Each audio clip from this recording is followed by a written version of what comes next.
Hi, it's Grant Gavin. We're here in Umhlanga.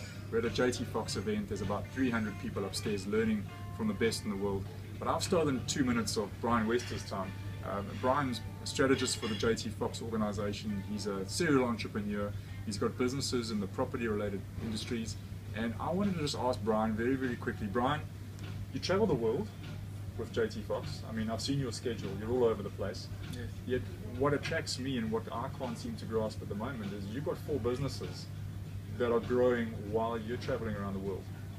What is your secret to success in terms of getting these businesses growing, even though you're not there? And I think there's a lot of people out there that would like to know that secret to success. No, definitely. Well, I know the main challenge with all entrepreneurs and business owners is that when they start a business, it consumes their life and engulfs all social aspects of them, where they've actually simply bought themselves another job.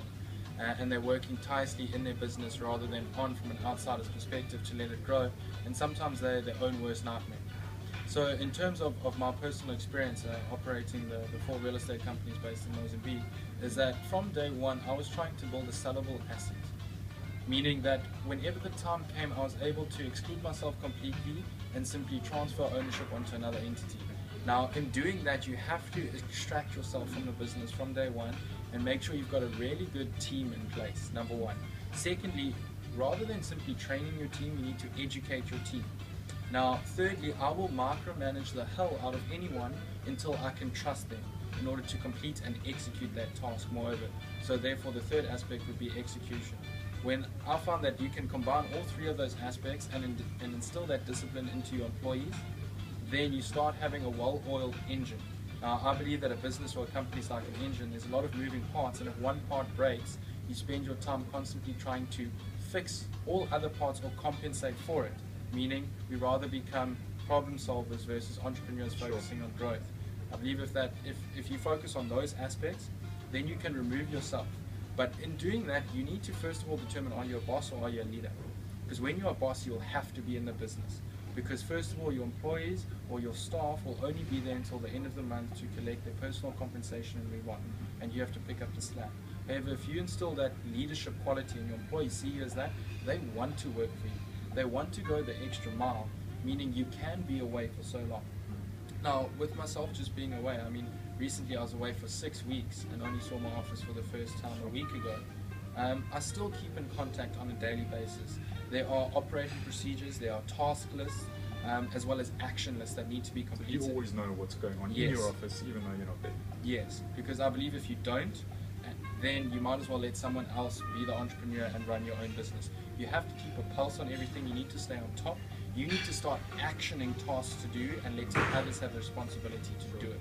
And I know what you're all thinking. Bryan's 24. And this sort of wisdom and expertise, it's something that Bryan has developed over the last sort of 18 months. Yes. Talk a little bit about the power of coaching and the impact that it's had on your life, specifically with your businesses. Well, first of all, I believe that if you want to be the best, you need to learn from the best. There's no point going through business or through life making your own mistakes and then learning from them. I'd rather learn from the mistakes of others as well as the successes of others, extract those and then implement them in myself. Now, with regards to that, it's about surrounding yourself with the correct people. People of influence, people of success, and people of, as I was saying earlier, knowledge and wisdom. Because knowledge you can grasp from all aspects, however, wisdom is practical application. So when you're constantly interacting with that circle of influence, which you now made your sphere, you automatically absorb what you're learning from people who have already achieved large amounts of successes, and it just accelerates your time. And when you're traveling the world with the world's #1 health coach. Exactly. Being around JT Fox, you know, it keeps you on your toes. It shows you what is important, how to manage your time and how to manage your efficiency, as well as constantly learning. I believe that we should all be students rather than teachers, because a student never stops learning no matter how successful you come. You look at a Steve Jobs, a Donald Trump, a Mark Zuckerberg, they're constantly trying to refine and improve and surround themselves by the correct people, just like in this case with JT Fox. Well, there you go, wisdom beyond his years. And if you want any more information, get in touch through the website and we can help put you on track for your future success in your business. Bryan, thanks very much. It's been great. Absolute pleasure. Thank you guys. All right.